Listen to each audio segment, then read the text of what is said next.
اچھا، پھر پیغمبر اسلام نے حلال و حرام سے متعلق بھی خطبہ غدیر کے اندر بہت کچھ گفتگو فرمائی ہے اور احساس دلایا ہے کہ اس میں کوئی رد و بدل نہ کریں اور خدا اور اس کی حجتوں نے جو کچھ بیان کر دیا بس حکم خدا کو وہیں تک رکھیں، اس کے مطابق عمل کریں۔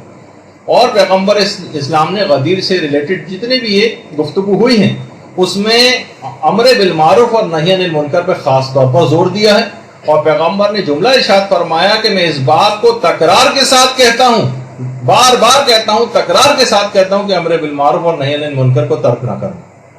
دیکھیے بہت اہم ترین خطبہ غدیر کے اندر صرف یہ کہ قصیدہ خوانی والا صرف پہلو نہیں بلکہ اس کے اندر ذمہ داریاں بھی بتائی گئی۔ باقاعدہ خطبہ غدیر میں جو موضوعات اور کلمات کی جو تعداد ہے وہ بھی علماء نے پوری ریسرچ کے ساتھ لکھی ہے، کیلکولیٹ کی۔ خدائی صفات پر 110 جملے پیغمبر نے اس خطبے کے اندر ارشاد فرمائے ہیں۔ اس کے علاوہ ولایت امیر المومنین علیہ السلام پر 50 جملے ارشاد فرمائے ہیں، اور امام ولایت ائمہ علیہ السلام پر 10 جملے ارشاد فرمائے ہیں۔ اس کے علاوہ امام زمانہ کی حکومت کے متعلق 20 جملے ارشاد فرمائے ہیں۔ حلال و حرام کے متعلق بھی 20 جملے ارشاد فرمائے ہیں۔ کلمہ ائمہ یعنی ائمہ کا جو کلمہ ہے یہ تقریباً 10 جملے اس متعلق ارشاد فرمائے ہیں۔ مہدی جو امام زمانہ کا لقب ہے 4 جملے اس متعلق ارشاد فرمائے ہیں۔ اس کے علاوہ فضائل امیر المومنین پر 20 جملے ہیں۔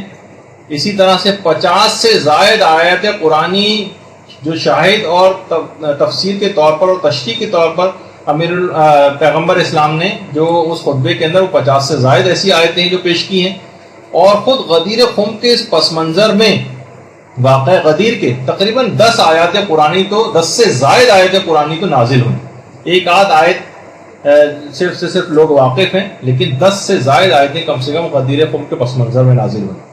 اچھا، اب ایک سوال یہ ہے، تھوڑی سی بات اس متعلق بھی ہو جائے، بس تھوڑی سی دیر رہ گئی ہے، اور ظاہر ہے کہ آپ اتنے ایسے پروگرام دیکھ لیتی ہیں جو 2-2 گھنٹے کے ہوتے ہیں، تو اگر ہمارے آقا و مولا کے لیے کہ 2 گھنٹے کا اس طرح کا پروگرام مستقل آپ کو اٹینڈ کرنا پڑ جائے تو میرا خیال ہے اتنا پریشان نہیں ہونا ہے۔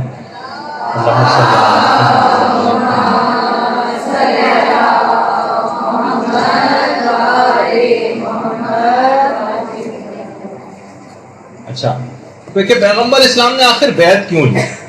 کیا ضرورت تھی الگ سے بیعت لینے کی؟ دیکھیے پیغمبر نے اس سے پہلے بھی تو کتنے سارے احکامات دیے، بس احکام آتے تھے، نص رسول ہوتی تھی، لوگ ویسے ہی مانتے تھے، لیکن پیغمبر جانتے تھے کہ اس بیعت کو آنے والے دنوں میں ثقیفہ کی بیعت کے مقابلے میں آ کر اس کو باطل کرنا، تاکہ جب لوگ بیعت توڑ کر کسی نئی بیعت کو اختیار کریں تو ان کا وہیں پر ابطال ہو جائے کہ یہ وہی شخص ہے جو کچھ ایام پہلے حکم خدا اور رسول پر امیر المومن کی بیعت کر چکا ہے اور اب یہ بیعت شکنی کرنے جا رہا ہے۔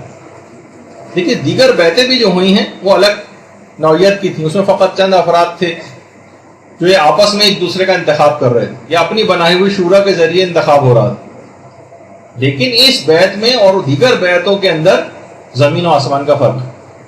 اب ایک سوال ہے، بس ویسے تو اتنا بڑا موضوع تھا غدیر کا، لیکن ایک سوال کہ اتنے دماغوں میں آتا ہے 1,20,000 صحابہ کا مجمع، اتنے واضح اعلان کے بعد لوگوں نے بیعت شکنی کیوں کی؟ بہت اہم سوال۔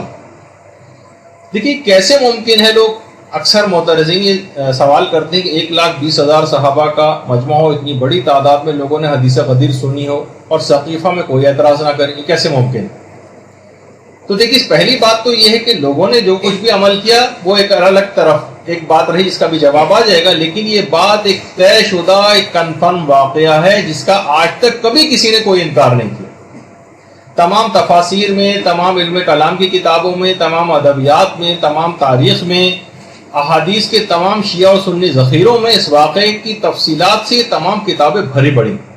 خود امام نسائی انہوں نے 250 واسطوں کے ساتھ اس واقعہ غدیر کو نقل کیا، تو اس کے واقع ہونے میں تو کوئی شک و شبہ نہیں۔ ہاں وہ سوال البتہ اپنی جگہ رہتا ہے کہ لوگوں نے پھر خاموشی کیوں اختیار کی؟ تو پہلی بات تو یہ کہ پیغمبر اسلام کے جتنے بھی مخلص اصحاب تھے سب لوگوں نے خاموشی اختیار نہیں کی تھی، بلکہ بعض افراد تو باقاعدہ بولے تھے، انہوں نے اعتراض کیا تھا۔ حضرت سلمان نے، حضرت مقداد نے، طلحہ نے اور زبیر نے بھی، اور باقاعدہ حضرت زبیر نے تو ثقیفہ کے سرداروں پر تلوار تک کھینچ لی تھی، یعنی ایسا نہیں تھا کہ سب لوگ مان گئے. اچھا بعض افراد جو نہیں مانے تھے, کچھ ایسی ان کے خیال میں کچھ مصلحتیں تھیں یا وہ خون خرابے سے گریز کرنا چاہتے تھے. کچھ لوگ اس وجہ سے بعد میں اس چکر میں نہیں پڑے اور اپنے آپ کو ایک لحاظ سے غیر جانبدار انہوں نے کر لیا. بعض افراد جو تھے وہ بعض دھمکیوں کی وجہ سے خوف زدہ تھے, اس وجہ سے خاموش ہو گئے. ہر آدمی دھمکی کو جو ہے وہ برداشت نہیں کر سکتا.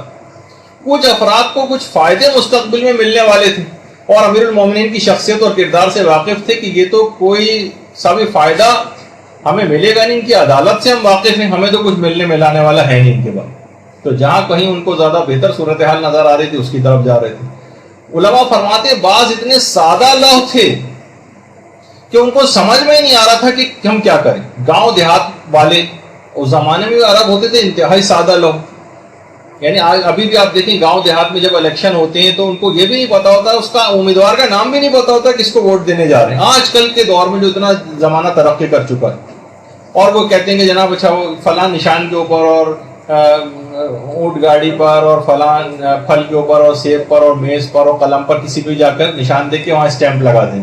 تو اسی طرح سے اس زمانے میں بھی اتنے سادہ لوگ ہوتے تھے. اچھا بعض ایسے تھے کہ جو باقاعدہ انکاری تھے اور امیر المومنین سے باقاعدہ کینہ اور دشمنی رکھتے تھے. کتنے ہی کافر اور مشرک رشتہ داروں کو ان کے مختلف جنگوں میں امیر المومنین قتل کر چکے تھے. عربوں کا کینہ تو بہت مشہور ہے نا, تو یہ والی بہت تھی ان کے اندر دشمنی, اس وجہ سے بھی انکار کیا. بعض اتنے زیادہ نادان اور جاہل تھے, حیرانگی ہوگی آپ کو سن کر, لیکن علماء نے لکھا ہے حوالوں کے ساتھ کہ وہ سمجھتے تھے کہ حضرت ابو بکر یا حضرت علی جن کی ہم بیعت کر رہے ہیں یہ علی ہیں. اور باقاعدہ ابو جعفر الاسقافی جن کی کتاب المعیار والموازنہ اس کے اندر انہوں نے باقاعدہ اس بات کو لکھا ہے کہ اس زمانے کے لوگوں کی جہل و نادانی کا ثبوت اس سے آپ اندازہ لگائیے کہ وہ اس طرح سے نصاب کو پہچانتے تھے اور یہ نام لے کر مخاطب کرتے تھے علی ابن خطاب, عمر ابن ابی قحافہ, عثمان ابن ابی طالب اور ابو بکر ابن عفان. ان سب کے نام اور بلدیتیں بدل کے ان کو یہ نہیں پتا تھا کہ ہم کس سے مخاطب.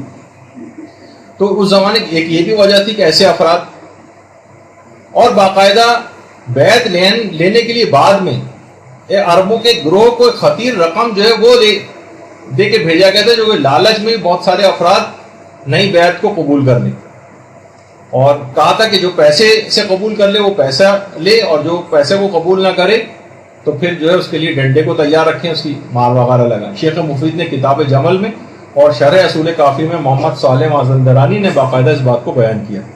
اور کچھ لوگ اسلام میں ظاہر ہے کہ مفادات کی پاسداری کے لیے بھی داخل ہوئے تھے, سازشوں کے تحت مال غنیمت کے لالچ میں. بہت سے آپ کو پڑھتی ہیں آپ کتابوں میں کہ پورے قبیلے مسلمان ہو جاتے تھے. تو حیرانگی ہوتی ہے کہ پورا قبیلہ کیسے مسلمان, بھائی کچھ لوگ متاثر ہو کہ بہت سے لوگ متاثر نہیں, پورا قبیلہ کیسے؟ تو پورے قبیلے میں مسلمان ہو جاتے تھے لیکن دل سے قائل نہیں ہوتے تھے, کیونکہ قبیلے کو چھوڑنے کے معنی یہ ہوتے تھے کہ جیسے کوئی بھیڑ جو ہے وہ بھیڑیوں کے غلے میں اس کو چھوڑ دیا جائے. یعنی اگر کوئی شخص قبیلے سے ہٹ جائے اگر تو اس کو اکیلا پا کر لوگ اس کے مال و اسباب لوٹتے تھے اور اسے قتل کر دیتے. قبیلے کے ساتھ رہنا ضروری ہوا. پورے نے زیادہ تر لوگوں نے یا سردار نے قبول کر لیا تو پورے کا پورا قبیلہ بھی مسلمان ہو گیا لیکن دل سے مسلمان نہیں تھے. تو اس طرح کے بھی بہت سارے افراد ایسے تھے کہ جو اس طرح کے تھے کہ جو کہ بعد میں انکاری ہو گئے, اور بعض عہدوں کے لالچ میں تھے. کچھ تو آپ کو پتا کہ فتح مکہ کے بعد اسلام کے کتنے وہ افراد کی جنہوں نے اسلام کے خلاف تلوار چلائی تھی, اچانک سے وہ مسلمان ہو گئے, ابو سفیان وغیرہ کی طرح سے, اور کتنے اس قسم کے افراد بھی موجود تھے. تو بہرحال اسلامی معاشرے کی ایک بہت بڑی مصیبت جسے کہا جائے مشکل, ایک نفاق اور منافقین کی صورت میں وہ اس وقت اس زمانے میں موجود تھی. اور علماء نے جو باقاعدہ جنہوں نے قرآن پر کام کیا انہوں نے ایک بات کو لکھا ہے کہ اگر قرآنی آیات کی ہم ترتیب کا جائزہ لیں تو منافقین کے بارے میں اکثر آیات پیغمبر اسلام کے حیات ظاہری کے آخری زمانے کی, آخری زمانے میں ساری منافقین کے متعلق آیات ہیں. یہی وجہ ہے کہ آخری پیغمبر اسلام کے اس حج کے واقعے کے بعد منافقین نے آپس میں باقاعدہ ایک ایگریمنٹ کیا, سائن کیا تھا کہ, اور اسلام کے خلاف ایک دقیق اور پیچیدہ سازش بھی تیار کی تھی, جو کہ ابھی آج تو ہمارا اس کا موضوع جو ہے وہ نہیں ہوگا. اچھا اب یہ جو ہوا تھا یہ تمام چیزیں انکار ولایت جن افراد نے کی تھی ان کے بھیانک نتائج بھی سامنے آنے لگے. کہ جب باقاعدہ امیر المومنین نے اصحاب کی جماعت سے کہا تھا کہ کس کس نے یہ حدیث سنی ہے وہ کھڑا ہو جائے، تو کچھ گروہ کھڑا ہو گیا تھا جس نے گواہی دی تھی اور بعض نے گواہی نہیں دی تھی، اور اس کے نتیجے میں لا علاج بیماریوں کے اندر جو ہے وہ لوگ مبتلا ہو گئے۔ ایک دفعہ کسی عالم سے کسی نے پوچھا نا، کچھ لوگوں نے اس کو فیس بک وغیرہ پہ ساتویں امام کے نام سے منسوب کر کے بھی ڈالا ہوا ہے، لیکن وہ پتہ نہیں کہ ساتویں امام نے کہا بھی تھا یا نہیں، کہ پیغمبر اسلام نے کیوں کہا تھا کہ کلنا محمد، سب ائمہ کے لیے 14 کے 14 کے لیے یہ بات کیوں نہیں کہہ دی تھی کہ سب کے سب علی؟ تو ان عالم نے یہ بات کہی کہ لوگوں سے غدیر کا ایک علی تو برداشت نہیں ہو، تو 14 علی کس طرح سے برداشت ہو جاتی؟ تو بہرحال لوگوں نے اس طرح سے بعد میں باقاعدہ انکار کیا کہ انس ابن مالک جو ایک صحابی تھے، باقاعدہ وہ خود اپنا منہ کو چھپا کے پھرتے تھے، ایسے بیماری چہرے کے اوپر ہو گئی تھی کہ ہر وقت چہرے کے اوپر کپڑا ڈال کے رکھتے تھے۔ ابن قتیبہ نے المعارف کے اندر اور ابن ابی الحدید نے شرح نہج البلاغہ کے اندر ان کا تذکرہ کیا۔ اس کے علاوہ ایک اور برا بن عازب، یہ بھی اپنے اندھے ہو گئے تھے کیونکہ انہوں نے گواہی نہیں دی تھی، اور ارجح المطالب کے اندر باقاعدہ یہ بات ہے کہ اپنے چہرے کو چھپا کر پھرتے تھے۔ زید ابن ارقم کے متعلق بھی کہ وہ بھی اسی وجہ سے نابینا ہو گئے تھے، اور جریر ابن عبداللہ بجلی یہ بھی گواہی کو چھپانے کے نتیجے میں باقاعدہ اتنے زیادہ اس طرف گئے کہ انہوں نے معاذ اللہ اس کے بعد جو ہے امیر المومنین پر لعنت بھی کی اور جاہلیت اور کافر ہو گئے، یعنی یہاں تک اس بات کا تذکرہ آیا۔ برحمتک یا ارحم الراحمین وصلی اللہ علی محمد وآلہ الطاہرین۔